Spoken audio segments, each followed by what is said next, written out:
नमस्कार, स्वागत है आपका न्यूज़ नशा पर। मैं हूं नीलू व्यास।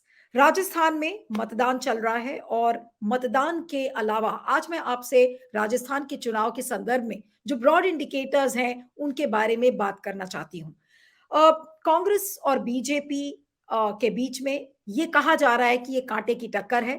प्रधानमंत्री नरेंद्र मोदी ने अपनी पूरी ताकत राजस्थान के चुनाव में झोंक दी है, क्योंकि उन्होंने पूरा चुनाव पीएम वर्सेस सीएम के आधार पर कर दिया है। यानी कि गहलोत वर्सेस मोदी का चुनाव इस बार राजस्थान को में देखने को मिल रहा है, क्योंकि बीजेपी का जो सामूहिक नेतृत्व का कार्ड था वो नहीं चल रहा है। कहने को बहुत सारे लीडर्स हैं, लेकिन कोई भी ऐसा रीजनल लीडर नहीं है जिसके आधार पर यह कहा जा सके कि इसके चेहरे पर बीजेपी वाकई में राजस्थान जीत पाएगी। यानी कि चेहरे बहुत सारे हैं, लेकिन कोई भी बिकाऊ चेहरा बीजेपी के पास नहीं है, सिवाय प्रधानमंत्री नरेंद्र मोदी के। लेकिन मोदी जी ने क्या-क्या बातें कही हैं। मोदी जी ने टेलर कन्हैया लाल की बात उठाई, मोदी जी ने सनातन धर्म की बात उठाई, मोदी जी ने गुजराती कार्ड भी यहाँ पर राजस्थान में खेल लिया। लेकिन कोई भी मुद्दा इसलिए क्लिक करता हुआ नजर नहीं आ रहा है, क्योंकि अशोक गहलोत की जो 7 गारंटीज हैं और इसके अलावा जो मैनिफेस्टो रिलीज हुआ है, जिसमें ये कहा गया है कि जो चिरंजीवी स्वास्थ्य योजना है, जो कि गहलोत का ट्रम्प कार्ड है, जिसमें 25 लाख रुपए तक का जो निशुल्क स्वास्थ्य सेवा लोगों को मिलती थी, उसका अमाउंट 25 लाख से बढ़ाकर 50 लाख कर दिया गया है। सरकारी स्कूलों में अंग्रेजी की सुविधा और अंग्रेजी मीडियम में बच्चों को पढ़ाई, 2 रुपए में गोबर खरीदी, महिलाओं को पैसा और साथ में सिलेंडर्स ₹450 का नहीं, बल्कि 400 में मैनिफेस्टो में ये कहा गया कि ₹400 में ये सिलेंडर मिलेगा। तो इन आश्वासनों के बाद ऐसा लगता है कि अशोक गहलोत के फेवर में ये सारा चुनाव पलटता हुआ नजर आ रहा है। और इसका सबसे बड़ा प्रमाण ये है कि अभी अमित शाह के बीच में, अभी आपने हाल में देखा था कि एक रैली हुई थी, जिसमें अमित शाह के साथ वाला जो व्यक्ति था, वो अमित शाह को कह रहा था कि देखिए, आप इस चुनाव में अशोक गहलोत और सचिन पायलट की बुराई मत करिए। और वो ये बताने की कोशिश कर रहा था अमित शाह को कि भाई, जनता में अगर अशोक गहलोत और सचिन पायलट की बहुत ज्यादा बुराई होगी, तो फिर ये जनता के बीच में ये सही मैसेज नहीं होगा। इसलिए आप कांग्रेस का नाम ले, लेकिन गहलोत और पायलट का नाम ना ले। इसके अलावा मैं आपको एक और भी अंडरकरेंट बताती हूँ कि गांव-गांव में अगर आप जाएं, कई महिलाओं से वहां पर मैंने बात करने की कोशिश किया और कई लोगों से तो फोन पे भी बात हो रही है, जिनसे ये पता चलता है कि गांव में क्या अंडरकरेंट है। अगर गांव की जो यंग महिलाएं हैं, जो जो यंग महिलाएं हैं, अगर वो ये कहती हैं कि भाई हम गहलोत को क्यों वोट करें, तो गांव की जो बड़ी बूढ़ी औरतें हैं परिवारों की, वो ये कहती हैं कि देखिए, परिवार का जो मुखिया है वो कैसे घर को चलाता है, उसी तरह से गहलोत भी इस राज्य को चला रहे हैं।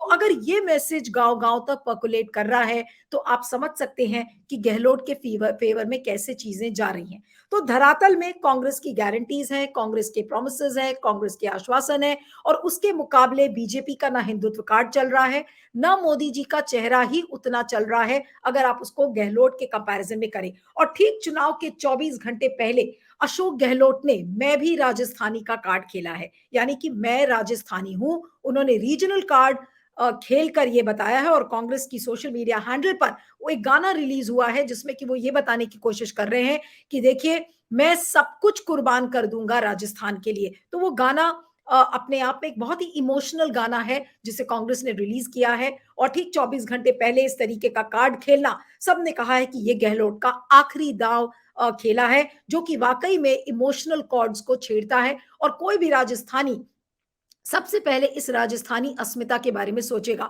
क्योंकि आपने देखा था कि गुजराती वर्सेस राजस्थानी का एक नैरेटिव मोदी जी और गहलोत के बीच में छिड़ गया था मारवाड़ी को लेकर।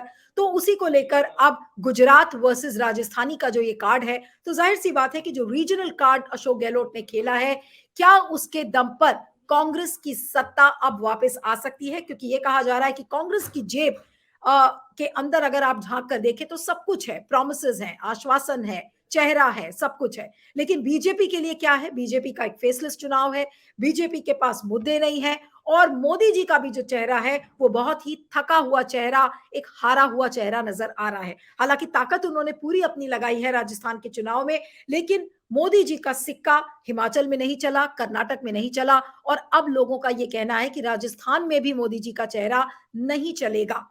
तो अब नंबर्स की अगर मैं बात करूं तो मैं नंबर्स पर कोई आकलन नहीं लगाना चाह रही हूं कि कितने नंबर्स आएंगे, लेकिन कांग्रेस की सरकार बनती हुई नजर आ रही है। कांग्रेस को एडवांटेज है, ये मैं सेफली कह सकती हूं। इस समय हमारे साथ बातचीत के लिए प्रोफेसर अखिल स्वामी जुड़ रहे हैं, जो कि पॉलिटिकल कमेंटेटर हैं और एमिटी यूनिवर्सिटी के पूर्व प्रोफेसर हैं। आपका बहुत बहुत स्वागत है professor Akhil Swami. If you are there, thank you so much for joining. Professor Akhil Swami, are you there? I am there, waiting. Yeah. Thank you sir, thank you so much for joining. और ये जो गुजरात, जो राजस्थानी कार्ड अशोक गहलोत ने ठीक 24 घंटे पहले छेड़ा है, और ये जो गाना आया है कि मैं भी राजस्थानी, ये वाकई में लोग इस बात को लेकर ये कह रहे हैं कि जो भी बची खुची कसर, जो कांग्रेस की कमियां थी, वो उस गाने ने पूरी कर दी है। मैं भी राजस्थानी, ये जो राजस्थानी कार्ड खेला है, ये मोदी जी के सारे दांव को फेल करता हुआ नजर आ रहा है। आपका क्या आकलन है सर? जी देखिए नीलू जी, अगर बहुत ज्यादा गुजरात को प्रोजेक्ट न किया गया होता, उसको बहुत ज्यादा एम्फेसाइज न किया होता, तो ये कार्ड ना चलता। देखिए कर्नाटका के अंदर भी यही बीजेपी ने गलती की, जब नंदिनी को पीछे करके अमूल को पुश करने की कोशिश की, कर्नाटका ने उसका जवाब दिया। देखिए let us be very Frank, पहली हम लोगों की अस्मिता है भारतीय अस्मिता, हम लोगों को भारतवर्ष का रिप्रेजेंटेशन करने में आनंद आता है। दूसरी बात यह है कि हमारे हर स्टेट की अलग अलग अस्मिताएं, जो राहुल गांधी बार बार कहते हैं idea of India, union of states. इसका मतलब यह है भारत का हर प्रदेश, हर क्षेत्र इतना ज्यादा अलग है, उनका खान पान, उनका रहन सहन, उनकी वेशभूषा, सब कुछ बिल्कुल अलग है। तो भारत वास्तविकता में एक गुलदस्ता है, एक फूलों का गुलदस्ता है, जिसमें एक प्रकार का फूल नहीं है, बहुत प्रकार के फूल। जो 9.5 साल में जनता ने असल में देखा है, जो बड़े नजदीकी से देखा है कि गुजरात को किस प्रकार से पूरे हिंदुस्तान पे थोपा गया है। और चाहे बड़े बड़े पूंजीपति हों, चाहे बड़े बड़े राजनीतिज्ञ हों, सब गुजरात के। अगर काशी कॉरिडोर बनेगा, अब महाकाल का कॉरिडोर बनेगा, तो उसके अंदर भी जो कॉन्ट्रैक्टर्स होंगे वो गुजरात के होंगे। तो एक प्रकार का जो विद्वेष पैदा हुआ, एक जो विद्रोह पैदा हुआ हर अस्मिताओं के ऊपर, इसी का एडवांटेज लिया था ममता बनर्जी ने, जब वो बंगाली अस्मिता और एक वर्सेस इंडिया। और दूसरा ये देखिए, राजस्थान ने हमेशा कभी दिल्ली का शासन स्वीकार नहीं किया, तो दिल्ली, और यही बात महाराष्ट्र के अंदर, अगर आप महाराष्ट्र के अंदर देख रहे हैं कि वहां भी आज की तारीख में अगर इलेक्शन हो जाए तो शायद बीजेपी को 5 सीट ना मिले। कारण यह है, जो जो मराठी अस्मिता है, वो कभी भी दिल्ली द्वारा शासित, हमेशा, चाहे वो शिवाजी हों, चाहे वो राणा प्रताप हों, उन्होंने दिल्ली शासन से लड़ाई की है, क्योंकि अपनी अस्मिता को बचाया है। तो मुझे ऐसा लगता है, जो पहले भी गहलोत साहब ने कहा कि जब मैं गुजरात गया, गुजरात का इंचार्ज बना, तो वहां मोदी जी और अमित शाह जी ने कहा कि देखिए एक मारवाड़ी आ गया है और गुजरात को ये इन्वेड कर रहा है। तो आज के तारीख में अगर बीजेपी की तरफ से केवल गुजराती आके राजस्थान के अंदर कन्वेंसिंग कर रहे हैं, तो वो एक प्रकार का रिपल्शन पैदा कर रहा है।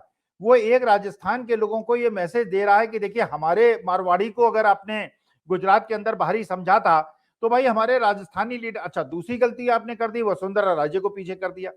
तो अगर राजस्थान में बीजेपी का कोई रिप्रेजेंटेशन था तो वसुंधरा राजे थी, जिनका पूरे प्रदेश में प्रभाव था, उनको आपने पीछे कर दिया।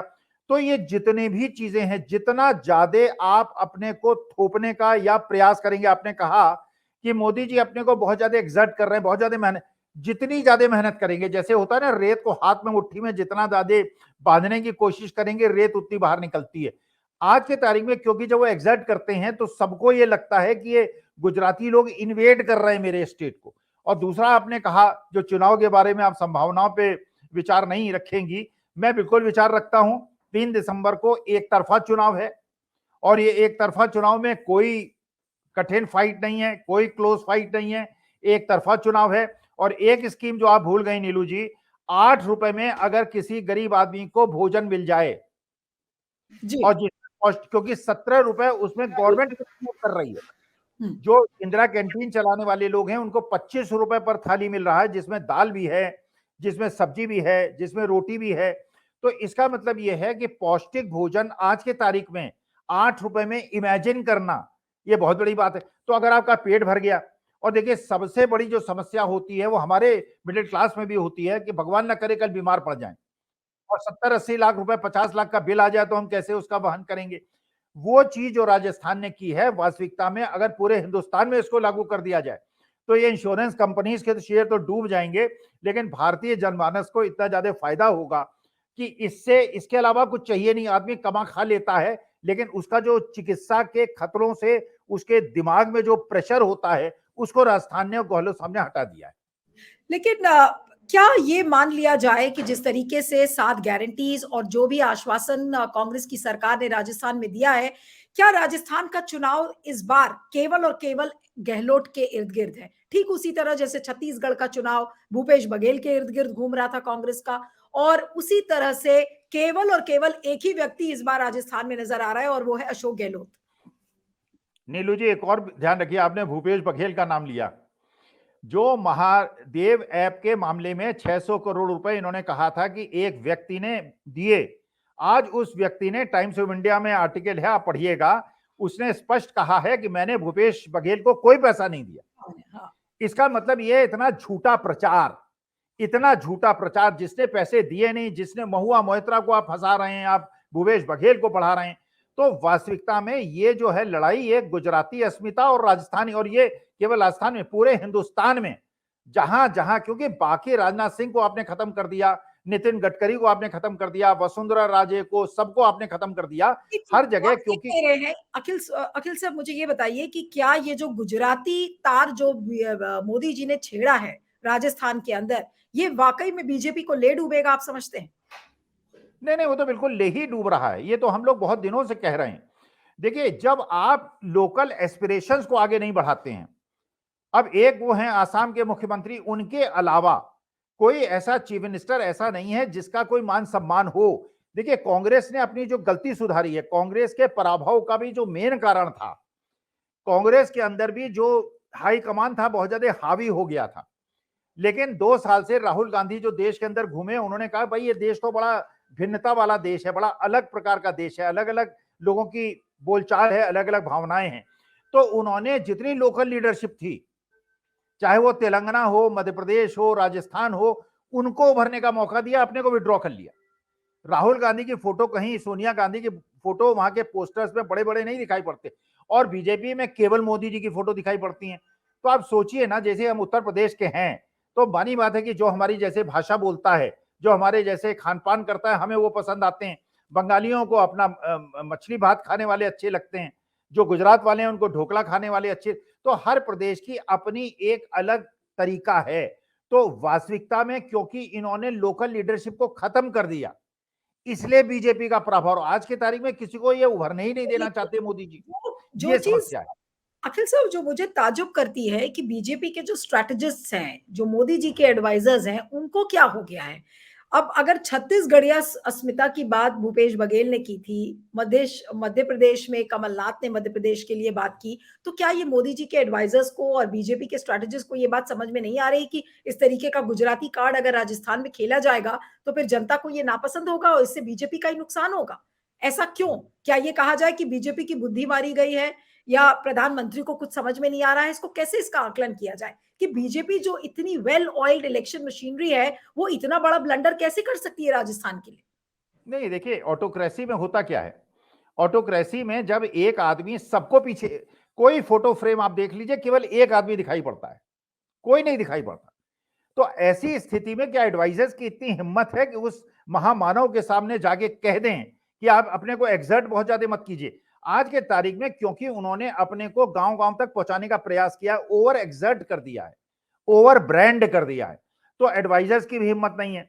अच्छा, जब आपने लोकल लीडरशिप को खत्म कर दिया, तो अचानक उनको कैसे, अब अगले 6 महीने में आप कैसे उनको सामने ले आएंगे, आगे कर देंगे? क्योंकि आपको खतरा है। देखिए, जो डिक्टेटर होता है उसको डर लगने लगता है अपने सिपलदारों से कि कल मेरे पे कब्जा, क्योंकि आपने सबको दबाया है। एक मैं आपको एक ऐसी किस्सा सुनाता हूं, मैं बीएचयू में पढ़ता था, तो एक हमारे सीनियर थे जिनको दादागिरी करने का शौक था। तो रोज अपना करते थे, अपनी दादागिरी करते थे, और आके, तो हमने एक बार जाके उनसे कहा कि सर ये क्यों करते हैं, क्यों लड़ाई झगड़े करते हैं, आपको क्या जरूरत है? उन्होंने कहा देखो, इतने साल हमने लड़ाई झगड़े कर लिए हैं, अगर मैं लड़ाई झगड़ा छोड़ दूं तो ये मुझे मार देंगे। Try to understand. ऑटोक्रेसी में ऑटोक्रेसी में जब ओवर एक्सर्ट आप करते हैं, आपने बहुत लोगों को हर्ट किया है, जिनको आपने हर्ट किया है आप तो उन्हें माफ कर देंगे, वो तो आपको नहीं माफ करेंगे ना। They are just waiting for your turn. और जिस दिन लेकिन जी सर, लेकिन कई लोग इस बात को कह रहे हैं कि देखिए ये बड़ी नेक टू नेक फाइट है, बीजेपी ने रिकवर कर लिया है, लेकिन जो मेरा सेंस ये कहता है, और फिलहाल जो चीजें आप पिछले 24 घंटे से अगर जो भी आप राजस्थान को फॉलो कर रहे हैं, उसको देख के एक चीज बड़ी क्लियर लगती है कि जो भी कांग्रेस की कमियां थी या जो भी चुनौतियां कांग्रेस के सामने रही होंगी, ये गुजराती कार्ड जब से मोदी जी ने खेला है, मुझे तो लग रहा है कि कांग्रेस के फेवर में ही सारी चीजें जाती हुई दिख रही हैं। और ये कल जो गाना रिलीज हुआ है, मैं भी राजस्थानी, क्या इस गाने के बाद और ये जब घर घर सोशल मीडिया, जो कांग्रेस का जो सोशल मीडिया टीम है, और अगर उसने राजस्थान के घर घर ये गाना पहुंचा दिया है और उसको वायरल कर दिया है, तो क्या अब क्या ये कांग्रेस की सुनामी होगी या बीजेपी का जीरो होना, बिल्कुल एक तरीके से? देखिए नीलू जी, ये नेक टू नेक फाइट कभी नहीं थी, ये क्लोज फाइट कभी नहीं थी। और 3 दिसंबर को डिस्कस करेंगे मेरा आंकलन ठीक है या गलत है। मुझे लगता है पांचों स्टेट में वन साइड स्वीप है ये, और ये उसी प्रकार की स्थिति है जैसे 1977 में थी। मैं जवान था, पहली नौकरी मेरी लगी थी भोपाल के अंदर, शंकर दयाल शर्मा इलेक्शन लड़ रहे थे। शंकर दयाल शर्मा इतने बुरी तरह से हारे थे, कोई इमेजिन नहीं कर सकता। और जब मोरारजी देसाई वहां भाषण देने आए थे, इतनी भीड़ थी जो हम इमेजिन नहीं कर सकते थे। ये बिल्कुल एक तरह की आंधी थी। तेलंगाना में आपने राहुल गांधी की अगर मीटिंग्स देखी हैं, वो तेलंगाना जहां कांग्रेस बहुत बिल्कुल बिल्कुल। कमजोर थी, आज वहां इतना क्राउड आ रहा है जिसको आप इमेजिन नहीं कर सकते। नहीं, तो मैं और आपके दूसरी ही तरफ शब्द से आपसे ये सवाल पूछ रही हूँ कि आज सोशल मीडिया पर ये ट्रेंड भी चल रहा है कि कांग्रेस आंधी नहीं सुनामी है, तो क्या राजस्थान में कोई ऐसी सुनामी आपको दिख रही है मुझे कांग्रेस की? सुनामी दिख रही है। मुझे 1977 का रिपीटिशन दिख रहा है। बीजेपी का पत्ता बिल्कुल सुपड़ा साफ जिसको कहते हैं वो दिख रहा है। ओके, तो क्या इसके लिए मोदी जी ही जिम्मेदार होंगे, अगर ऐसा कुछ होता हुआ नजर आ रहा है? नहीं, इसमें देखिए दो चीजें बहुत ज्यादा, मोदी जी से ज्यादा जो जिम्मेदार हैं वो अडानी जी हैं। पूरे देश के झुग्गी झोपड़ियों में गरीब से गरीब आदमी को यह मैसेज चला गया है हम्म। कि इस देश की बर्बादी और उनके इनकम कम होना और उनकी नौकरियां छूटना, उनके उद्योग धंधे बंद होने के पीछे अडानी जी का हाथ है, जिनके पीछे मोदी जी का हाथ है। हम्म। तो मोदी जी एक कारण है, अडानी दूसरा कारण है, और तीसरा एक बहुत बड़ा कारण जो मोदी जी ने अपने आप दे दिया। बार बार मैं रिपीट करता हूं आपके कार्यक्रम में, अगर क्रिकेट मैच में मोदी जी न गए होते, आज के तारीख में सबसे ज्यादा जो ट्रेंड हो रहा है शब्द, वो पनौती हो रहा है। और इट स्ट्राइक्स, ये लोगों के मन को छूता है।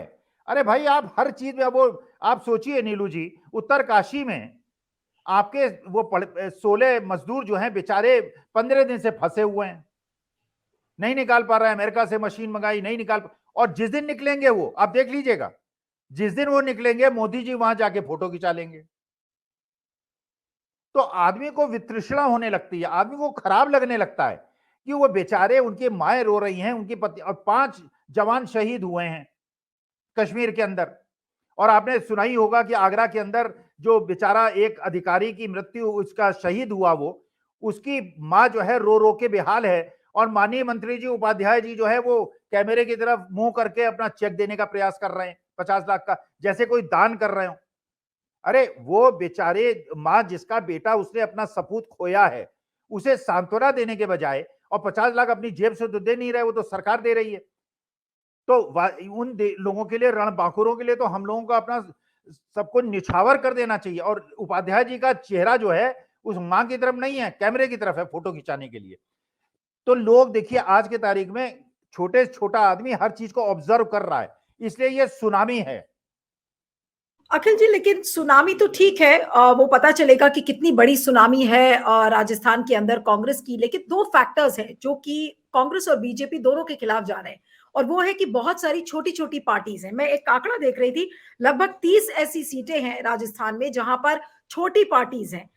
राष्ट्रीय लोकतांत्रिक पार्टी, जो कि हनुमान बेनीवाल जाट लीडर की पार्टी है, उसी तरह से बीएसपी, भारतीय ट्राइबल पार्टी, जननायक जनता पार्टी, आजाद समाज पार्टी। आपको लगता है कि ये छोटी पार्टीज का कोई असर कांग्रेस या बीजेपी पर पड़ता हुआ नजर आता है आपको राजस्थान में? जी। नहीं, इस इलेक्शन में नहीं दिखता। देखिए इस इलेक्शन में असल में इतना ज्यादा प्रो मोदी और एंटी मोदी हो गया है जब लहर होती है ना, आपने देखा जब ये 1977 1984 में हुआ था तो बिल्कुल ये स्वीप हुआ था, क्योंकि थर्ड फ्रंट जो है वो खत्म हो जाता है।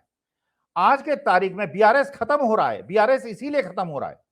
बीआरएस इतनी मजबूत पार्टी थी, अगर वो बीजेपी के साथ चली गई होती तो शायद उसको कुछ सीटें ज्यादा मिल जाती, जो चली गई है लेकिन कह नहीं रही है चली गई है। ओवैसी बीजेपी बीआरएस एक साथ इलेक्शन लड़ रहे हैं, या वो इंडिया गठबंधन के साथ चली गई होती। अब वो जो थर्ड फ्रंट बनाया उन्होंने, तो लोग कह रहे हैं यार कल भरोसा नहीं तो मोदी जी के साथ चले जाओ, भरोसा नहीं तुम इंडिया के साथ चले जाओ। तो अगर इंडिया को वोट देना है तो सीधे इंडिया को वोट क्यों ना दें, तुम्हें क्यों वोट दें? और अगर बीजेपी के साथ जाने वाले हो तो बीजेपी को वोट क्यों ना दें, तुम्हें क्यों दें?